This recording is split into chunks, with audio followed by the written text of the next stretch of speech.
Okay. We're talking about enforcement. We're talking about enforcement. Okay, so are we enforcing, Peter, the rules? That's what David was saying. The laws are inadequate anyway, but even those inadequate laws are simply not being enforced. They're not being enforced on the continent, but... What are the laws? Right. The law, in the UK, the law says that every 15 hours animals have to be given food and water. In Europe, that figure is every 24 hours. Those are inadequate figures anyway, because scientific evidence shows, for example, that calves and pigs need water every 8 hours, not every 15 or every 24. But even those inadequate laws are simply not being enforced. Now, the British trade as often likes to say that all the problems lie on the continent, but in fact, and they like to say that the British trade is squeaky clean. I'm afraid that's simply not so. The Ministry of Agriculture is currently undertaking a major investigation. They've looked at a number of British exporting companies and found that some of them, indeed, are flouting the laws designed to protect our animals. Andrew, we're not enforcing the laws that exist, inadequate though they may be. Well, I think it's not correct to say the law is inadequate. We have community rules on the transport of animals that cover all species, all forms of transport. They're very comprehensive rules. They don't say that animals only have to be watered every 24 hours. They say they have to be watered at suitable intervals, which can't exceed 24 hours, and we've recently made proposals along the lines that Peter suggested. So they can go 24 hours without being watered and fed? That would be within the law? That would be within the law, That sounds pretty inadequate to me. Yeah. Do you regard that as inadequate, that an animal can be forced to travel for 24 hours without being watered and fed? You find that acceptable? No, no. And that's why we've made proposals to shorten those times considerably, because it's not satisfactory. But that, nevertheless, is a rule that was agreed by all the European member states many years ago, including the UK. So that's the rule. Are we enforcing that? You're saying that's not being enforced, Peter? No, it's not being enforced, and indeed the European Commission itself admitted in a recent report that the laws are systematically flouted. They went on to say, and this is officialdom speaking, that the live trade leads to very poor welfare and often to high mortality. In other words, a lot of animals die during this trade. Well, excuse me, you're saying these laws have been flouted about water. Now, I say you should have pounds on these routes, and the driver should take their lorries into these pounds where the sheep can be watered, and the driver has a card and it's stamped by the pound that he's called there. And it should be happening. It should be happening. And if the driver doesn't go there, then he loses his damn licence. That's right. He shouldn't be allowed to carry livestock. John. And the ministry take a long time. John, hold on. I think we're just highlighting the emotive issue of welfare. Yeah. What we need is scientific evidence. And that is why some of the legislation that's going to cover the whole of Europe hasn't yet been completed. We in the Meat and Livestock Commission are funding research into the times for rest and water and feeding. So until we get proper scientific evidence... What's the scientific evidence? We know, don't we, that animals need food and water We know and that rest. they need food and water, absolutely right. But we don't know, for example, how long a sheep can go without food and water and rest. We don't know exactly. No, hang on, please, no, you've got to be fair. Go on, Celia. We've got 15 hours in this country before you feed and rest and water the animals. Let's get that clear. That's our rule. Yes. That's a maximum. Indeed. That you need, in order to comply with British law, continental law says 24 hours, right. but in Britain, you cannot take an animal, transport it continuously for more than 15 hours without giving it a rest and water. Though it doesn't say how long the rest has to be, does it? The rest could be 30 seconds. So it could be off the lorry and back on. It is considerably more than that.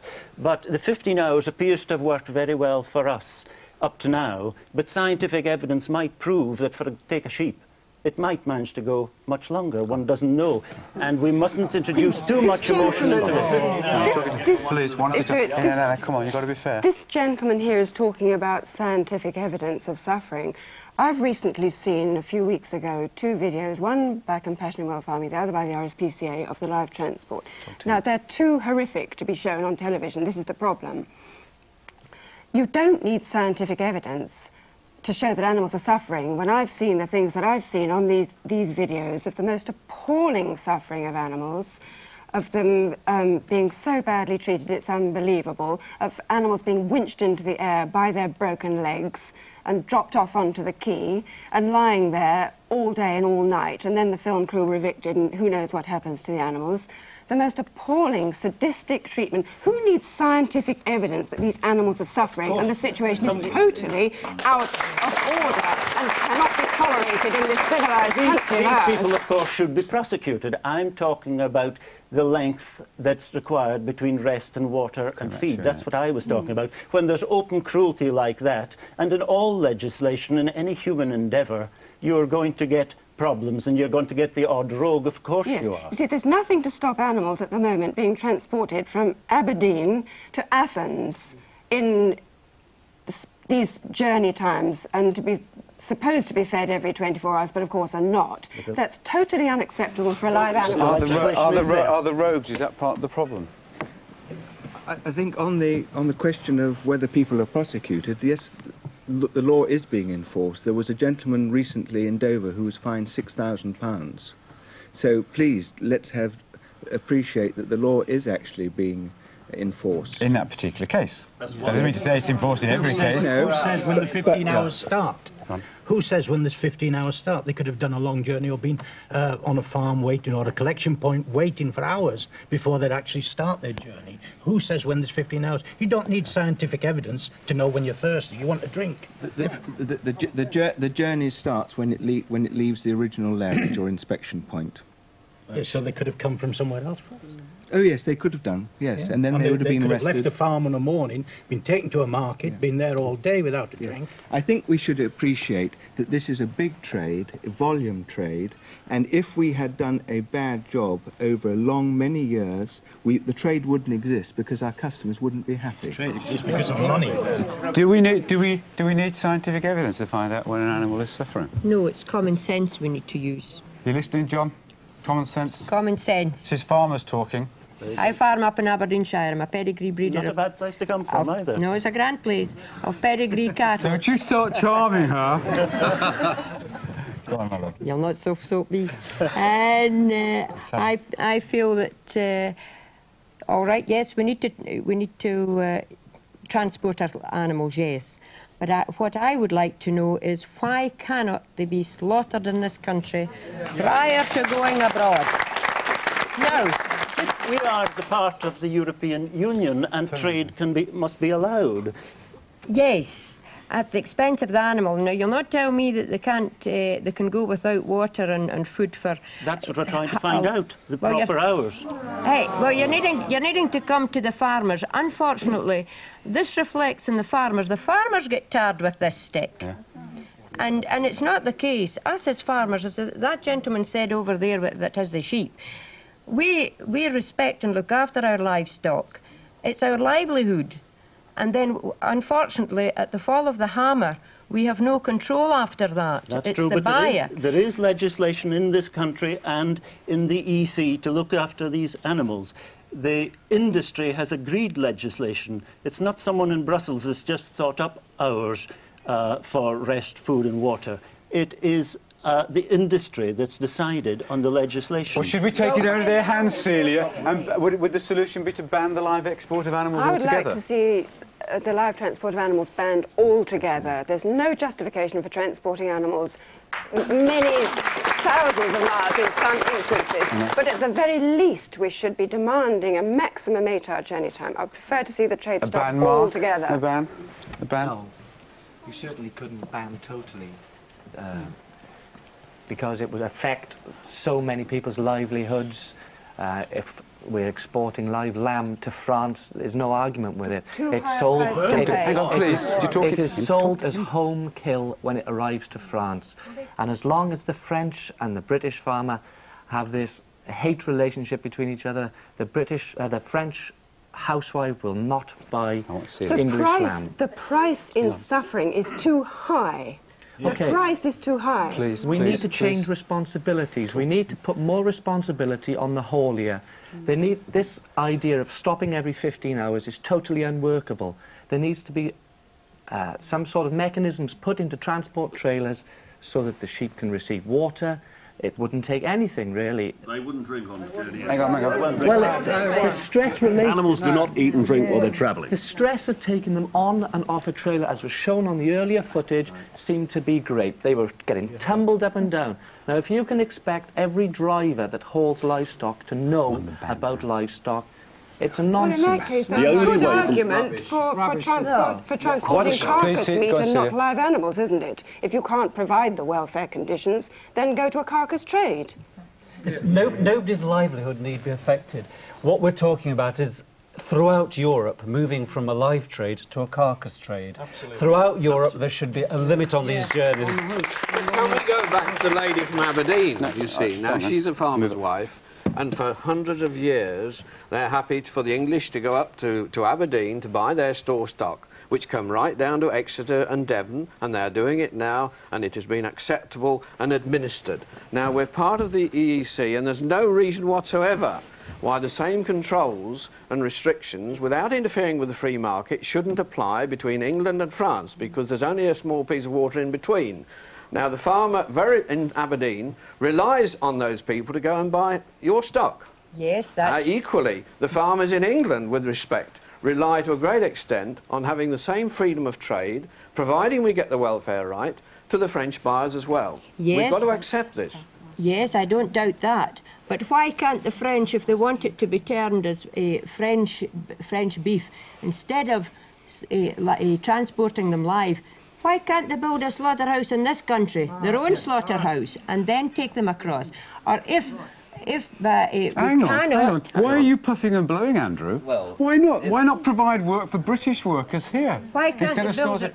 Tell my friend from Aberdeen why you're puffing and blowing. There is a large carcass trade, but it's completely unrealistic to suppose that you can ban trade in live animals. Why is it unrealistic? You just ban it. It's been going on. Passes an act of Parliament, and it stops. It's been going on for hundreds of years, and the great majority of the trade passes without untoward incident.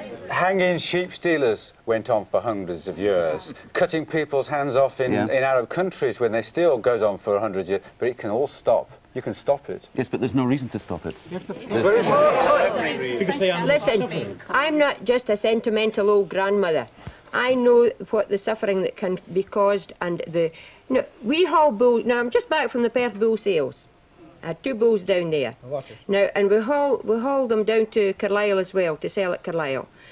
Now, you've no idea. Haul them down? Well, I mean putting them in the wagons. I'm no meaning dragging them down. It sounded like it. Sorry, it's just a Scottish phrase. Anyway, we're taking them down there to Carlisle to sell at the pedigree sales. Now, they're travelling under first-class conditions and being looked after in first-class conditions. And yet you have no idea, just because they're being treated like that, there is still can be an element of stress in that animal and can lose weight in that short journey owing to stress. Transport's nearly always stressful for animals. Yes, it is. But so why don't we ban it? That's why we should ban it. Why we need carcass trade. Why should people in other countries have the money from the leather, the offal, the things, the byproducts that are made from it? Yes, but the stress and that's what it's all about. It's finance. The stress of transport's not affected by crossing a frontier. It's affected by other factors. Just carry on. Sorry, go on. No, go on. You're right. I'm in the meat trade, and if the animals are, I agree with banning animals for export. But if the animals that are being exported, if they're in that bad a condition when they arrive at the other end of the journey, they're not much use to the butcher or anybody else. And I cannot feel that there may be instances occasionally of animals being damaged and hurt and that, but it's a valuable cargo they're carrying, and I'm sure there's a lot of emotion here today about it. And the big fear is, are they being travelling badly? And the next big fear is, are they being slaughtered badly? So I do agree with the... But for the moment, you're saying that they're important, they're a valuable cargo. Leave aside all sentimentality and emotion. It's in the interests of the haulier and the recipients the other end to make sure that animal travels well. So and the evidence is, if you forgive me, is in the eating, Celia. The animal's in fine condition, he says. When it arrives, it can't be stressed, it can't be... I'm sorry, you either, I think on this, you're either on one side of the fence or the other. You either care about how animals are transported and slaughtered, or, you think about the money of it. There you are, you're either on one side of the fence or the other, and I don't really... Scotland on an overcrowded train, right, you can be harassed and very tired at the end of your journey too. But you can do something about it. You can get off that train if you want to. I feel there's a lot of emotion, but it's a valuable cargo. If it's damaged at the end of the cargo, it'll stop. My friend raised the problem. It's not just travelling, it's what happens to them there. How are they treated in the foreign abattoirs? Well, CIWF, Compassion in World Farming, have found some horrific instances of animals being very badly treated in the abattoirs. They're not stunned before they're slaughtered. They're using a thing like a screwdriver. Where are we talking about? This is particularly Spain, which may be particularly And we export animals live to Spain. We export animals live to Spain. Despite all the evidence, our supine government refuses to take the necessary action and stop at least the trade to Spain until we can be absolutely certain that conditions are improved. Are they bad in Spain? I think so. I think in Spain we've got a different... But you're Spanish, you Yeah, I should know. am Spanish, yes. Well, I'm talking personally. I think in Spain we've got a different culture. We think differently than the English people, for example, and the way we are brought up, we've got different values. And I'm not saying that Spanish people are not bad or they don't have feelings, but they care more for other things than for animals. And they care more for children. Yes, for No, children, I mean for quite, old people. Yeah. It's another culture. But that doesn't mean to say you can't care for animals because you care for children. Usually people who are sensitive and compassionate and understanding for one thing don't suddenly take away that compassion when it applies to something else, do they? No, yeah, you're right, but still, they care more for the old people than for the animals. Okay. The animals are like, they've got less value for them. Okay, so so leaving that to one side, and the Spanish, and I've seen it at first-hand evidence, they do have a great deal of compassion for children and for old people, more than we do in this country. Yeah, but I've maybe. also seen at first-hand experience that they have the way in which they treat their animals. Why do they treat their animals so badly? Why do they kill them so inhumanely in the abattoirs? Well, I don't know that. I don't know why they do it, but it's something in the culture. Is the French any better? Well, French I guess the French are a bit better, but we are not the best, that's for sure. And I think we are talking about Europe and everything and about these hours for transport. And something I really wanted to say, for example, you say 15 hours in England and then 24 hours in France, for example. I think it sounds so amazingly stupid to me, because I think an animal who is in England, in Spain or in Italy, they need 15 hours and then 24 hours. I think an animal, wherever he's going needs to what be, it needs. needs what it needs first. Yeah. And second, I think in France we are really concerned about animals because we love them. And we've got a lot of associations who do a lot for this. And yet when British lorries with livestock arrive at French ports and your farmers, as they seem to be every other day, are up in arms and rioting, they just pull the sheep out and they just throw them down the street. Yeah, I've seen them burn them. They burned them. Yeah, I agree with this. So what we're talking about, and both of you there, in a very reasonable and fair-minded way, talking from your own experience about your own countries, you have in fact confirmed the anxieties of people like Celia and Peter who say, well, we treat animals differently in Britain. Perhaps we're more sentimental. Perhaps we're more stupid. Does it matter? And you're saying, and we don't want them to go abroad live because they'll be maltreated. And you're both saying, yeah, it's true because we've got different values. Yeah, I agree completely that we should, for example, the English lamb who's imported in France should be slaughtered here in England. I completely agree to this. Why do you agree? Because they don't have all this trouble with transport. They don't have to fight to arrive there. They get killed here in the farm where they've been raised up, and it sounds a bit sentimental, I know, but I think that would be the best. What? Why are we worried about that? Is it the foreigners' fault then? No, I don't mean the people here, but you English on the whole, you're a load of hypocrites.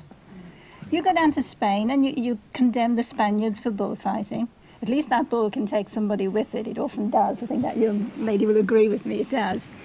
We put these poor little animals on trucks, we send them off, you grab the money in your little hands, you farmers that might be watching, take the money in your little hands, you say, ta-da sheep, ta-da lambs. I don't care whether you suffer or not, you know. It's not my problem. You sold them. I'd like to come in on this point about hypocrisy. I think there's a difference between hypocrisy and inconsistent behaviour. The British public, the viewers out there, care, typically. There are a lot of people in France, Spain and around Europe who care. There's a difference between caring for something and behaving in that manner. Hang on. No, allow me to continue, please. Come on. If you care for something, to put those cares into action, you need to be informed about where an animal was raised, where it was slaughtered. You need also to have the option. Yes. You don't have the option if the product isn't labelled. So a French consumer buying a French product, inverted commas, thinks it's French, and it's not. It's an animal that suffered.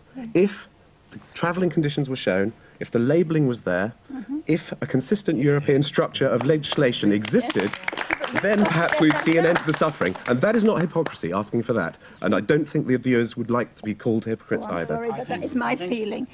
How many people here said to colleagues, did you see that programme the other night on the animals? And It's the World in Action programme, yeah. And the people I've spoken to, they've turned around and they said, I'm sorry, I couldn't watch it, I had to turn it off. And that is the whole attitude of the British public. It's not necessarily Stick your head in the ground. I did watch it. I did watch that programme the other night, but I came here today simply because I feel so strongly about animals, and I always have. No, there are lots of people who didn't watch it, and there are lots of people with the same point of view as me. Any animal in this country which has to go to slaughter, I think should die humanely and with dignity, because we owe it that much. We're supposed to be so British, we're supposed to be so civilised, but we're not when it comes to it. I take your point, but if we don't do something, if we don't, as a lady over there said this morning, shift the first stone, we'll never move a mountain, and it just goes on. We're not just talking also about the animals that go to slaughter. How about the veal calves? Absolutely. That end up in crates. Right. Our farmers are actually raising these animals. We've outlined veal crates in this country, outlawed them in this country, and yet we export these calves. They end up in France or Holland in crates where they live in tiny...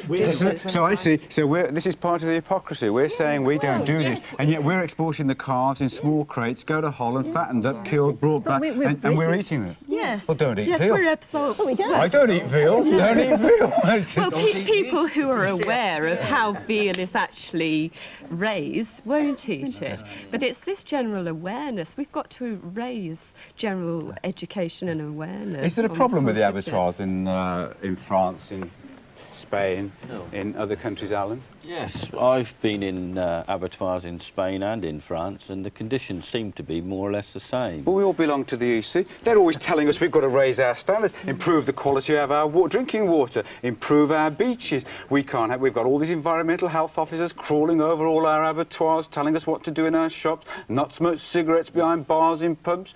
What do you mean? They're not doing the same?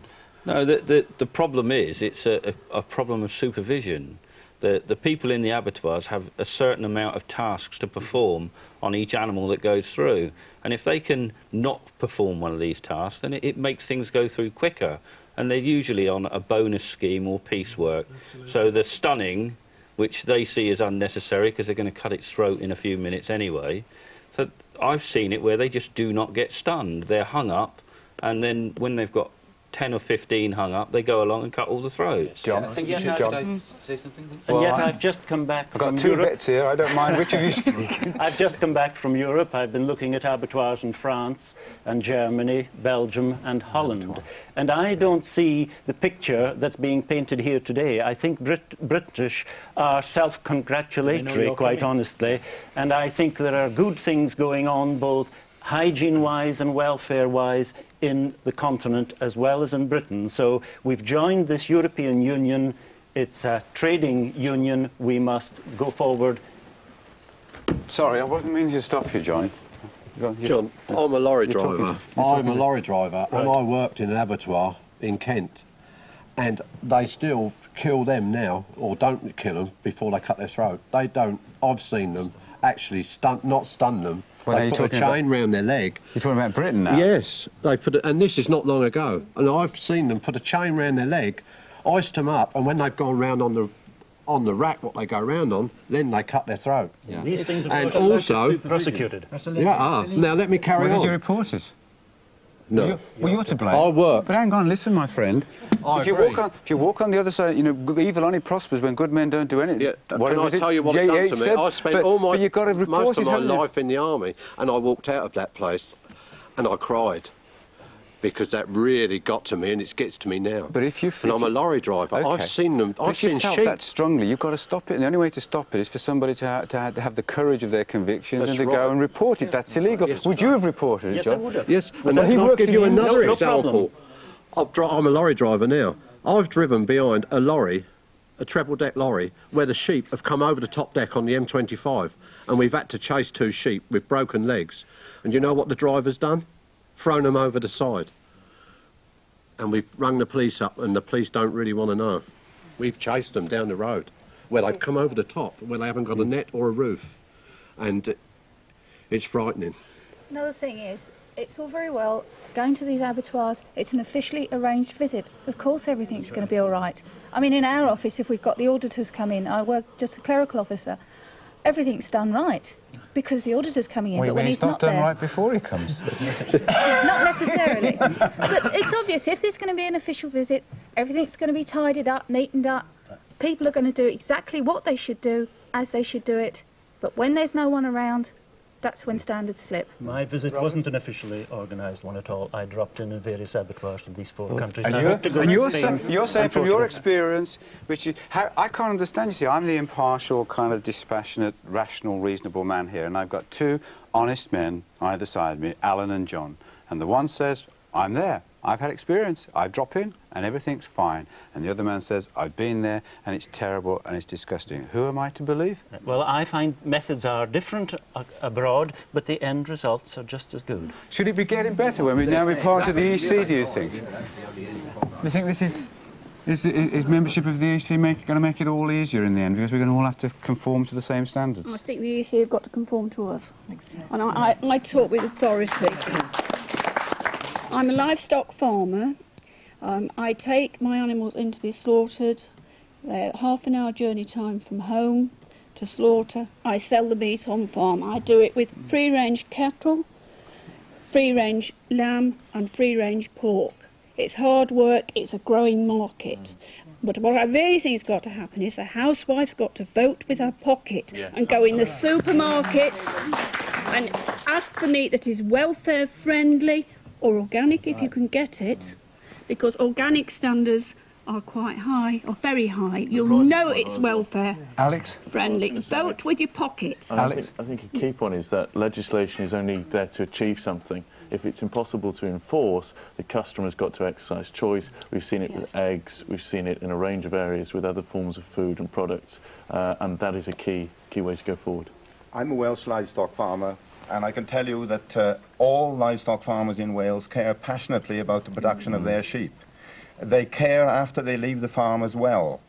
But also, it's a vital importance to the economy of Wales, the live export of lambs at this point of time. It's increased over the past 2 or 3 years, and it's improved the profitability of the industry, which helps the economy of Wales immensely. And can I say that I was on a coach on a ferry in Portsmouth in October, and I saw 2 loads of lambs coming in lorries on that same day. They pulled up alongside the coach, and I could see clearly into those lorries. They were divided into pens, and they were very, very comfortable. I have experience. I know when an animal is suffering or not, because I've been producing sheep all my life. These animals were sectioned in the lorries. They were comfortable and happy. They had priority to go onto the ferry.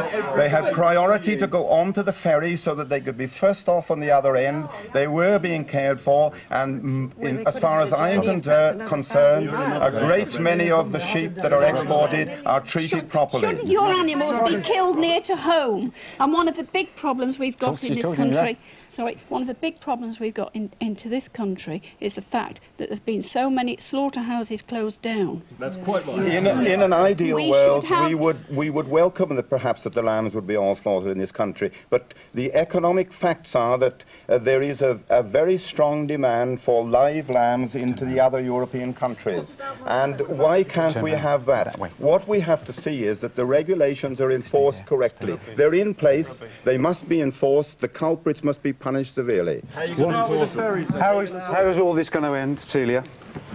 Well, I mean, what's it's the answer down to all to of the this? public. We have got to... The public must be made aware of the cruelty that's going on, but the thing is that the films are so disgusting they can't be shown on television. Please take our word for it. It's appalling. It's the worst cruelty I've seen in 30 years of animal welfare. We've got to bring together producers and consumers. That's where things go wrong. The moment the markets get spread out, however wide, whether it's Europe or whatever, it spreads out, and we break that link between producers and consumers. In the end, it's down to you.